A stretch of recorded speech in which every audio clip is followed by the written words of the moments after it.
إن الحمد لله نحمده ونستعينه ونستغفره ونعوذ بالله من شرور أنفسنا ومن سيئات أعمالنا. من يهده الله فلا مضل له ومن يضلله فلا هادي له، وأشهد أن لا إله إلا الله وحده لا شريك له، وأشهد أن محمدا عبده ورسوله. أعوذ بالله من الشيطان الرجيم. بسم الله الرحمن الرحيم. يا أيها الذين آمنوا اتقوا الله حق تقاته ولا تموتن إلا وأنتم مسلمون. يا أيها الناس اتقوا ربكم الذي خلقكم من نفس واحدة وخلق منها زوجها وبث منهما رجالا كثيرا ونساء، واتقوا الله الذي تساءلون به والأرحام إن الله كان عليكم رقيبا. يا أيها الذين آمنوا اتقوا الله وقولوا قولا سديدا يصلح لكم أعمالكم ويغفر لكم ذنوبكم، ومن يطع الله ورسوله فقد فاز فوزا عظيما. أما بعد، فإن خير الحديث كتاب الله، وخير الهدي هدي محمد صلى الله عليه وسلم، وشر الأمور محدثاتها، وكل محدثة بدعة، وكل بدعة ضلالة، وفي رواية وكل ضلالة في النار. قال الله تعالى: أعوذ بالله من الشيطان الرجيم. فمن شهد منكم الشهر فليصم. وقال النبي صلى الله عليه وسلم: الصيام جنة من النار كجنة أحدكم من القتال. ہر قسم کی تعریف، حمد و ثنا، کبریائی اور بڑائی صرف اور صرف اللہ رب العالمین کے لیے لائق و زیبا ہے، جو ہمارا اور آپ کا خالق و مالک و رازق ہے. اور بے شمار درود و سلام نازل ہو تمام انبیاء اور رسول پر، اور بالخصوص جناب محمد رسول اللہ صلی اللہ علیہ وسلم پر، جنہیں اللہ رب العالمین نے اپنا آخری نبی بنا کر اپنی آخری شریعت کے ساتھ بھیجا. اللہم بارک وسلم علیہ. محترم بزرگوں، دوستوں، نوجوان ساتھیوں، ہمارا آپ جس ماہ میں ہیں اور جس ماہ سے ہم گزر رہے ہیں، جو مہینہ ہم پر سایہ فگن ہے، یقیناً یہ اللہ رب العالمین کی بڑی عظیم نعمت ہے.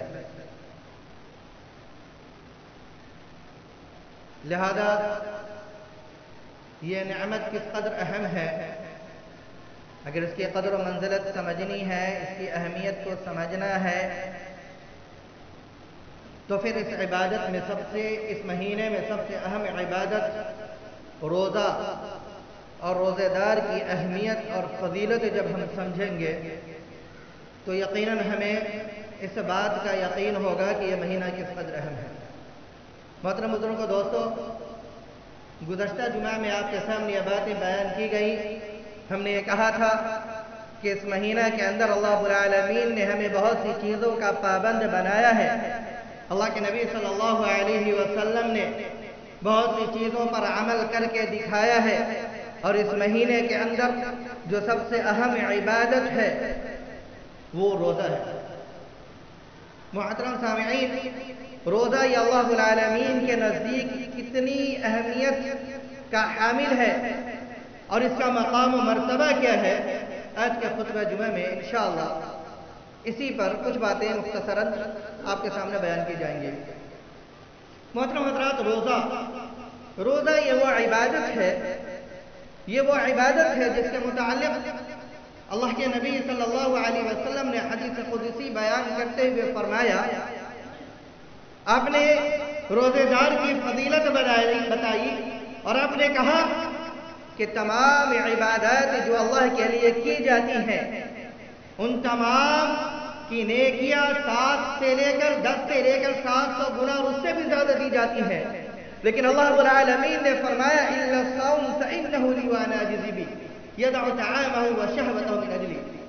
لیکن اللہ رب العالمین نے اس حدیث کے اندر فرمایا کہ روزہ یہ وہ عبادت ہے جس کی نیکی کتنی دی جائے گی، کس مقدار میں دی جائے گی، اس کا تعین نہیں کیا گیا، بلکہ اللہ نے فرمایا کہ روزہ میرے لیے اور میں ہی اس کا بدلہ دوں گا. غور کرنے کی بات ہے، تمام تر عبادات صرف اللہ کے لیے کی جاتی ہیں، اگر اللہ کے لیے نہ کی جائے تو وہ شرک ہے. لیکن اللہ رب العالمین نے اس عبادت کو خاص کیا. اس کا مطلب یہ ہے کہ یہ عبادت ایسی عبادت ہے کہ اس کا تعلق صرف بندے اور رب سے ہوتا ہے. یعنی اللہ رب العالمین ہی کو پتا ہوتا ہے کہ فلاں بندہ روزے سے ہے یا نہیں ہے. ہم اللہ رب العالمین ہی کے ڈر سے، اللہ رب العالمین ہی کی خشیت سے منہ میں پانی رکھتے ہیں لیکن اس کو حلق کے نیچے نہیں اتارتے. ہمارے سامنے کھانا ہوتا ہے لیکن ہم اسے نہیں کھاتے. اس وجہ سے اللہ رب العالمین نے فرمایا کہ روزہ میرے لیے ہے اور میں ہی اس کا بدلہ دوں گا. اسی طریقے سے میرے بھائی، اگر روزے کی فضیلت اور روزے کی اہمیت کو سمجھ رہا ہے، روزہ یہ وہ عبادت ہے جو دنیا کے اندر بھی ہمیں برائیوں سے بچاتا ہے، دنیا کے اندر بھی ہمیں اللہ کی نافرمانیوں سے بچاتا ہے، اور قیامت کے دن بھی ہمیں جہنم کی آگ سے بچائے گا. اللہ کے نبی صلی اللہ علیہ وسلم نے فرمایا الصیام جنہ، کہ روزہ کیا ہے؟ یہ ڈھال ہے. روزہ ڈھال ہے انسان کو دنیا کے اندر، مسلمانوں کو دنیا کے اندر یہ روزہ برائی اور فحش کاموں سے بچاتا ہے. اس کی ایک اور دلیل وہ حدیث اللہ کے نبی صلی اللہ علیہ وسلم نے جس میں نوجوانوں کو مخاطب کر کے کہا کہ تم میں سے جو کوئی باہ کی استطاعت رکھتا ہو وہ شادی کر لے، اور جس کے اندر وہ استطاعت نہ ہو وہ روزہ رکھے. اپنے نفس پر ڈرتا ہے کہ وہ زنا کر سکتا ہے، زناکاری کا خدشہ اپنے نفس پر ہے. تو ایسے لوگوں کے لیے اللہ کے نبی صلی اللہ علیہ وسلم نے یہ حکم دیا کہ ایسا شخص کثرت سے روزہ رکھے، اس لیے کہ روزہ انسان کے نفس کو کچلتا ہے.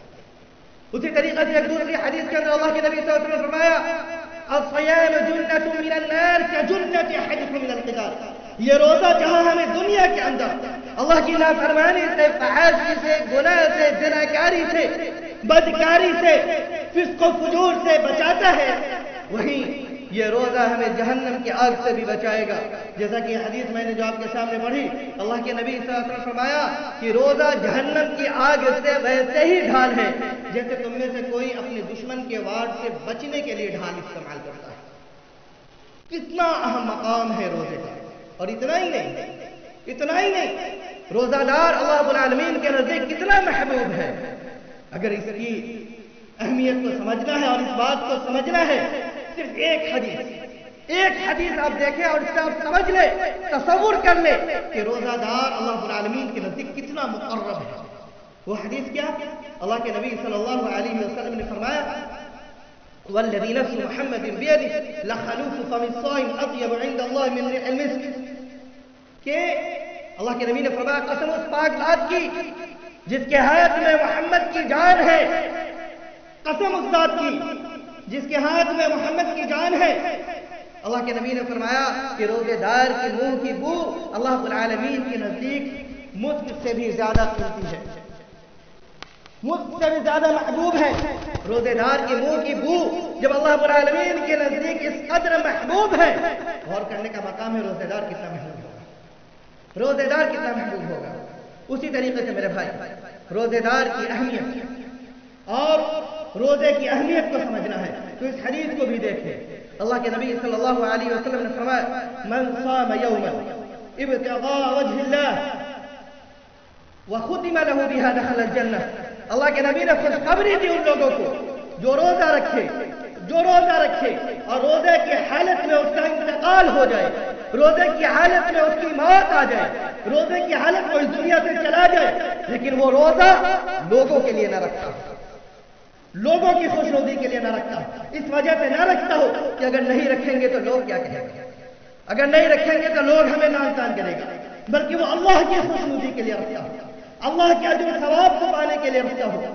اللہ کے نبی صلی اللہ علیہ وسلم نے فرمایا کہ اگر کوئی اس کیفیت کے ساتھ روزہ رکھتا ہے، اگر کوئی اس لیے روزہ رکھتا ہے اور اسی پر اس کی موت ہو جاتی ہے تو وہ جنت کے اندر داخل ہے.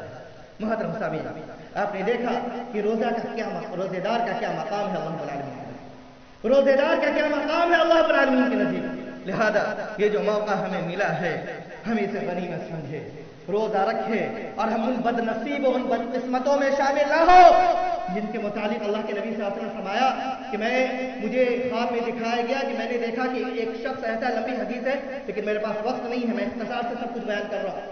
اللہ کے نبی صلی اللہ علیہ وسلم نے فرمایا کہ مجھے کچھ لوگ دکھائے گئے جن کی بانچیں چیڑی گئی تھی اور ان کے بانچوں سے خون نکل رہا تھا. اللہ کے نبی صلی اللہ علیہ وسلم جب دریافت کیا کہ یہ کون لوگ ہیں تو حضرت جبرائیل امین نے فرمایا کہ یہ وہ لوگ ہیں جو روزے کے ایام میں کھایا پیا کرتے ہیں، لہذا روزے کی بڑی اہمیت ہے۔ روزے دار اللہ رب العالمین کے نزدیک بہت مقبول، بہت محبوب ہے، لہذا روزے کا اہتمام کیا جائے۔ اور پچھلے خطبے میں بھی جیسے بتایا گیا، روزے کا جو تقاضا ہے اس کو فجور گناہوں سے بچتے ہوئے، اللہ رب العالمین کی عبادت کرتے ہوئے، فرض عبادت کے ساتھ نفلی عبادت کرتے ہوئے اس کیفیت کے ساتھ روزہ رکھیں، اور اس سے ان ایام میں اللہ رب العالمین سے دعا کریں، اللہ رب العالمین سے دعا کریں، اپنے لیے دعا کریں، اپنے بھائیوں کے لیے دعا کریں، امت مسلمہ کے لیے دعا کریں۔ ابھی جو گھڑی ہے، 1 سال سے ہم لوگ کس طریقے سے پریشان ہیں۔ ایسا لگا تھا کہ اس سال رمضان کے مہینے میں ہم لوگ سکون سے روزہ رکھ سکیں گے، سکون سے عبادت کر سکیں گے، لیکن اللہ رب العالمین کی کیا مرضی ہے، اللہ رب العالمین ہمیں کتنا آزمانا چاہتا ہے، پھر اس سال بھی ہمارے لیے بہت سارے مشاکل آ گئے۔ لہذا ہم روزہ رکھیں، روزہ کی حالت میں ہم لوگوں کے لیے دعا کریں، جن لوگوں کی اموات ہو رہی، جو مر رہے ہیں، ان کی مغفرت کے لیے بھی دعا کریں۔ اب دیکھیں ہمارے ساتھ عبدالحادی صاحب، اللہ ان کی مغفرت کرے، جنت الفردوس میں جگہ عطا فرمائے۔ آج 1 ہفتہ 2 ہفتہ 3 ہفتہ پہلے ہمارے ساتھ نماز پڑھتے تھے، آج ہمارے بیچ نہیں، اور اس کے علاوہ نہ جانے کتنے لوگ ہمارے رشتے دار، ہمارے جاننے پہچاننے والوں بھی دنیا سے چلے گئے، اور ابھی کتنے لوگ ہیں جو ہاسپٹل میں بھرتی ہیں۔ لہذا جو لوگ دنیا سے جا رہے ہیں، چلے گئے، ان کی مغفرت کے لیے دعا کریں، اور جو لوگ بیمار ہیں اللہ سے دعا کریں، اللہ ان کو شفا کاملہ عطا فرما۔ اسأل اللہ العظیم رب العرش العظیم ان یشفع، اس دعا کو 7 بار پڑھیں۔ یہ وہ دعا ہے کہ اگر اس دعا کا اہتمام کرے، اللہ کے نبی نے فرمایا کہ اگر موت اس کے ہاتھ میں نہیں لکھی ہوگی تو کوئی بھی بیماری اگر ہو تو اس بیماری سے اللہ رب العالمین شفا دے دے گا۔ اسأل اللہ العظیم رب العرش العظیم ان یشفع، اس دعا کو پڑھا کریں، 7 بار پڑھیں۔ اور تمام لوگوں کے لیے ہمارے استاد ہیں شیخ عرفان مدنی حفظ اللہ دارالعلوم احمدیہ سلفیہ میں سمیلہ کے آپ جانتے ہیں، ان کے داماد اور ان کے بھائی ماسٹر سلمان صاحب وہ بھی بیمار ہیں، اور بھی کئی لوگ ہیں جو بیمار ہیں، ان تمام لوگوں نے بھی آپ سے دعا کی اپیل کی ہے، ان کے لیے بھی دعا کریں اللہ تبارک و تعالیٰ تمام لوگوں کو صحت و عافیت سے نوازے، اللہ تبارک و تعالیٰ ہمیں اس بلا سے بچائے رکھے، اللہ تبارک و تعالیٰ ہم جو اس مہینے میں عبادت کرتے ہیں اللہ اسے قبول فرمائے، اور اللہ رب العالمین زیادہ سے زیادہ اگر ہمیں مسجد میں عبادت کا موقع نہیں مل رہا ہے تو گھروں کے اندر ہی صحیح، لیکن اللہ تعالیٰ ہمیں عبادات کرنے کی توفیق عنایت فرمائے۔ اللہ رب العالمین ہم تمام لوگوں کو خیر و عافیت سے رکھے، ہمارے اپنے، ہمارے رشتہ داروں اور پوری امت کی اللہ رب العالمین حفاظت فرمائے۔ اور یہ جو امتحان کی گھڑی چل رہی ہے اللہ رب العالمین ہم تمام لوگوں سے اس امتحان کو دور کر دے، اس امتحان کو اٹھا دے، اور اللہ رب العالمین ہم تمام لوگوں کو اس پر صبر کرتے ہوئے اس کا جو بہتر بدلہ ہے اللہ تبارک و تعالی ہمیں وہ عطا کرے، آمین ثم آمین۔ اقول قولی هذا واستغفر الله لي ولكم ولسائر المسلمين انه هو الغفور الرحيم۔